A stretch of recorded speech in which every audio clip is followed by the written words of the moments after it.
We begin tonight with a gift card scam that's happened again in North County, this time involving Lowe's gift cards. Good evening and thank you for joining us. I'm Carlo Cicchetto. I'm Marcella Lee. CBS 8 is working for you to expose these scammers who are targeting the elderly. This time, a 70-year-old woman who lost $24,000. CBS 8's David Goffredson talked to the woman who has a warning for other victims out there. Oh yeah, I have a whole collection. Collections and collections of cards. Here you go, gift cards. Vista resident Jan Hoops fell for a gift card scam last week that began with a pop-up on her computer telling her to call a fake number for Microsoft. He explained it that my account, they had hacked into my banking account and my CD account, and they had stolen the money. The con man on the phone convinced her to withdraw thousands of dollars from her bank account. I withdrew money from 3 different Mission Federals, and then after each Mission Federal, he had me immediately go to a Lowe's and buy gift cards to the tune of $1,000 on each gift card. The scammer then convinced Jan to read him the numbers off the back of the gift cards. The total damage is right around $24,000. I reached out to Mission Federal. They emailed me a statement saying Mission Fed will never ask customers to withdraw money from their accounts. And quote, Mission Fed employees are highly trained to recognize fraudulent activity, and we have procedures in place to inquire about the nature of any transaction with the safety of our members in mind. In fact, Jan says employees at both Mission Fed and Lowe's asked her about the large sums of money she was handling. They said, well, you know, this is a scam that's been going around. We've been seeing this lately. We just want to make sure you're not under any duress or being coerced into this. But the con man who was still on the cell phone with her had an answer for everything. I just am doing this because I want people to realize that this is what's happening. And it's out there and it's real, and I never thought I was gullible. Never. The best advice is if you're on the phone with somebody and they're telling you your bank account has been hacked, hang up, do not listen to them, call the verified number for your bank and see if there's been any fraudulent activity on your account. In Vista, David Goffredson, CBS 8. Thanks, David, and thanks for keeping an eye out for these types of stories. CBS 8 reached out to Lowe's. We have not gotten a response at this point. Jan has reported the fraud to law enforcement. If she gets any resolution, we will let you know. A viewer in Encanto reached out to us about work on the storm channel in her neighborhood that's been going on for a while. Tonight, we're working for you to find out when all of the construction will be completed. The work along Aikens Avenue spans several blocks near 69th Street and involves a number of different projects. One is the temporary mesh fencing running along the storm channel along Aikens. We found out from San Diego's Stormwater Department that chain link fencing is going to be reinstalled starting next month. Rolanda Bradley, who lives in the area, says she wants city officials to make sure they are addressing the needs of all residents there. Just like for them to follow through and to be consistent in following through in all of the neighborhoods. So if you're going to do it completely, come all the way through, and so that we can just continue using our street like we should be able to. Our crew also saw a portion of the stormwater channel where the concrete bank needs to be reinstalled. The city officials tell us they don't have a timeline for when that is going to happen, but that's because the work would encroach on the trolley line, and it would all depend on its discussions with MTS. Remember, if there's a story you'd like us to look into, you can email us at workingforyou@cbs8.com. A former South Bay plastic surgeon and a nurse have been sentenced to prison for the 2018 death of a patient who died during surgery. Carlos Chacon was sentenced to 3 years in prison today. It was part of a deal he agreed to before pleading guilty in July to avoid a murder trial. The charge stems from an operation in 2018 when Megan Espinoza, an elementary school teacher and mother of 2, went into cardiac arrest during breast implant surgery. Documents show Chacon waited 3 hours to call 911. Espinoza's mother addressed the court today. Man and his nurse, who are responsible for callously ending Megan's life, have given her the death penalty. And they gave all of us who loved her a life sentence. of extreme pain. As part of the plea deal, Chacon will never be able to practice medicine again. Heather Voss, the nurse during surgery, pleaded guilty to involuntary manslaughter and was sentenced to 2 years in prison. The man who intentionally drove his truck off Sunset Cliffs with his 2 toddler daughters inside has been sentenced to 31 years in prison. CBS 8's Kirsten Holmes was inside the courtroom today as 51-year-old Robert Bryans listened to the victim impact statement from the mother of his twins. Kirsten joins us live from outside the courtroom with more. Kirsten? Yeah, emotions ran high inside the courtroom today as even Judge Joan Weber remarked that it is a miracle that those 2 little girls survived despite their father driving off of a cliff with them inside of the car. Sentencing today started off with Bryans directly addressing the court. Take a listen. I say thank you to Officer Weiss, and I love my babies, and I'm sorry. That's Robert Bryans addressing the courtroom at his sentencing, thanking the officer who saved his and his 2 toddler daughters' lives.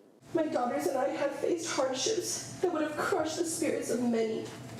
Yet amidst the darkness, we fought to find the light.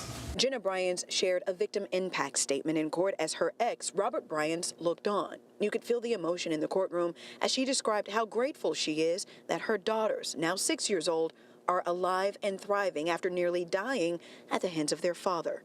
I am thankful that Robert is taking responsibility for his wrongs and ready to serve his time. After court, A little shaken, but at peace for once, and I can finally move on. Thankful and just beyond grateful. Jenna says she and her daughters can finally live their lives and move forward. Knowing that this day was coming has been haunting us for 4 years, but it's nice to finally have closure today. Not just for myself, but for my daughters most of all. A roller coaster ride. It's been up and down, trauma. There's good days, you know, being able to see my daughters smile and hug them and love them has been the best part. Robert Bryans is facing 31 years in prison for 2 counts of attempted murder, kidnapping, child abuse, and other charges for intentionally driving his truck off Sunset Cliffs with his daughters inside on June 13th of 2020. Thankfully, Bryans and the young girls were rescued by several first responders and San Diego police officers. And according to the deputy DA, we're also looking at domestic violence, which is an incident that was related to Jenna, which predated this horrific incident. Jenna describes how she and her young daughters will put this miracle rescue behind them to hopefully find closure and peace. So the judge also ordered a 10-year order of protection for the little girls and their mom. The judge says this will allow them the opportunity to heal and then choose if they want to reconnect with Bryans later in life. Reporting for CBS 8, I'm Kirsten Holmes. Back to you. Thanks, Kirsten. 6 Orange County firefighters are in the hospital tonight after their transport truck crashed last night on the Foothill Toll Road in Irvine. They were heading to a command post after a 12-hour shift on the front line of the airport fire. A total of 8 firefighters were hurt when their rig swerved, hit a guardrail, and rolled over several times. 2 firefighters have been released from the hospital, but 4 others are in critical condition. As we stand here today, I think we're all still a bit of shock. We've got a tough road ahead. Many of the injured are going to be hospitalized for quite a while. It is still not known exactly why the truck flipped over. There are reports that the driver may have swerved to avoid hitting a ladder that was in the road, but those have not been confirmed. We have an alert for drivers in East County. Yeah, there will be a temporary closure of all eastbound lanes of Interstate 8 between the 805 and Greenfield Drive in El Cajon tomorrow morning. That's happening between 7:15 and 8:45 in the morning. This will obviously also impact on and off ramps on that stretch of the freeway. The closure is for the funeral procession for San Diego police officer Austin Machitar. He died in a fiery crash last month involving an unlicensed 16-year-old driver who was also killed. Machitar's partner was released from the hospital a week after the crash. He suffered serious injuries.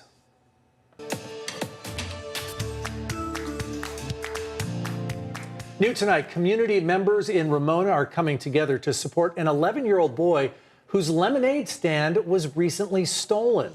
He'd been selling lemonade for about a year and a half to raise money for a dirt bike. CBS 8's Esmeralda Perez joins us live from Ramona, where a fundraiser just wrapped up. Esmeralda, how was the turnout? Well, just about an hour ago, there was a long line of people waiting for one of these, served by Liam. Now, the fundraiser happened about a mile away from where I'm standing. This is the area where Liam would usually sell his lemonade. Now, I spoke to his mom, and she tells me that one day as he was setting up, he went quickly back home to pick up some cups and other supplies. That's when a person drove up and took his lemonades down. Now, this news was a shock to the community, and everyone just wanted to help. Just turned into this, like, I mean, it's so typical Ramona. I mean, we shouldn't have been surprised, honestly, but, you know, the community just like started pouring in with like, hey, you know, can we replace the table, the chairs? Can we donate to his stand or whatever? Because, you know, he's been trying to save for a dirt bike.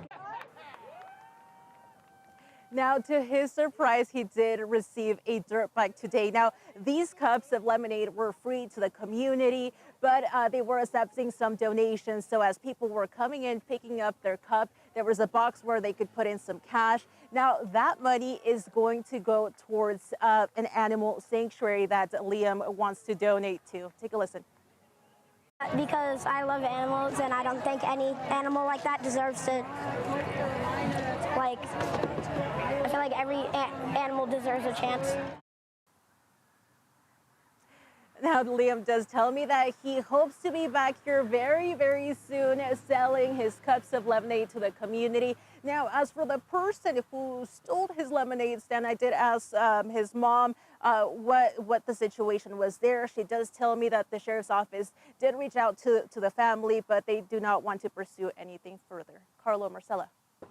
Good to see a happy ending to that story. Yes, and he's got his dirt bike and is going to do more good things with the money. And everybody had a good, happy, good feeling community get-together. Yeah, rallied around, right. San Diego-based Qualcomm is poised for a major takeover. We'll tell you about the company that's being targeted still ahead. Plus, doctors say this fall's allergy season is set to be a doozy. The steps you can take to protect yourself. And later, we're taking you in and around the new Front Wave Arena in Oceanside. The weekend is here. We're still talking about widespread 70s for daytime highs, at least to kick it off. And then you have the start of fall and a warm up that's on the way. All those details are coming up.